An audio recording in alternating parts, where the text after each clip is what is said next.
জয়ের উন্মাদনায় যে আগুন তিনি জ্বালিয়েছিলেন সেই আগুনে আজ পুড়ে ছারখার হওয়ার পথে ইসরায়েলি প্রধানমন্ত্রী বেঞ্জামিন নেতানিয়াহু।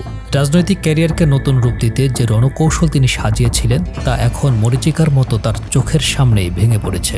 একসময় যিনি নিজেকে মিস্টার ইরান বলে দম্ভ করতেন, আজ সেই তিনি ইতিহাসের এক অদ্ভুত কৌতুকের শিকার। নিজে পাতা জালে নিজেই বন্দী। যুক্তরাষ্ট্র ও ইরানের সাম্প্রতিক এই চুক্তি যেন ইসরায়েলের নিরাপত্তার ভিত উপড়ে ফেলেছে। বিশ্লেষকরা একে দেখছেন নেতানিয়াহুর রাজনৈতিক জীবনের এক অমোঘ পরিণতি হিসেবে, এক চূড়ান্ত বিপর্যয়। উত্তেজনার পারদ চড়িয়ে নির্বাচনের জয়ের যে স্বপ্ন তিনি দেখেছিলেন তা আজ দুঃস্বপ্নে রূপ নিয়েছে। রাজনীতির মাঠে সমীকরণ এখন উল্টো। বিজয় তো দূরের কথা, নিজের অস্তিত্ব টিকিয়ে রাখাই এখন তার জন্য পাহাড় সমান চ্যালেঞ্জ। ক্ষমতার গদি থেকে নামলেই যে বিচারের কাঠগড়ায় দাঁড়াতে হবে সেই ভীতি এখন তার প্রতিটা পদক্ষেপে।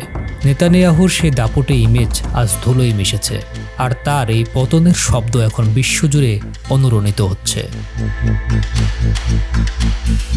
ওয়াশিংটনের অন্দরে আজ ইসরায়েলের সেই চিরচেনা প্রভাবের বিন্দুমাত্র চিহ্ন নেই।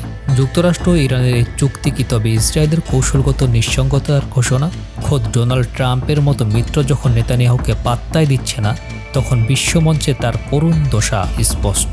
ইরান আজ পারমাণবিক ও ব্যালিস্টিক শক্তিতে এতটাই বলিয়ান যে তাদের দমিয়ে রাখার দিন শেষ। ওয়াশিংটন এখন ইসরায়েলের স্বার্থকে আগের মতো তোয়াক্কা করছে না, যা নেতানিয়াহুর জন্য এক অপূরণীয় পরাজয়। এই পরাজয় কেবল আন্তর্জাতিক কূটনীতির মারপ্যাচ নয়, এটি নেতানিয়াহুর একার ব্যক্তিগত ব্যর্থতার দলিলেও পরিণত হয়েছে।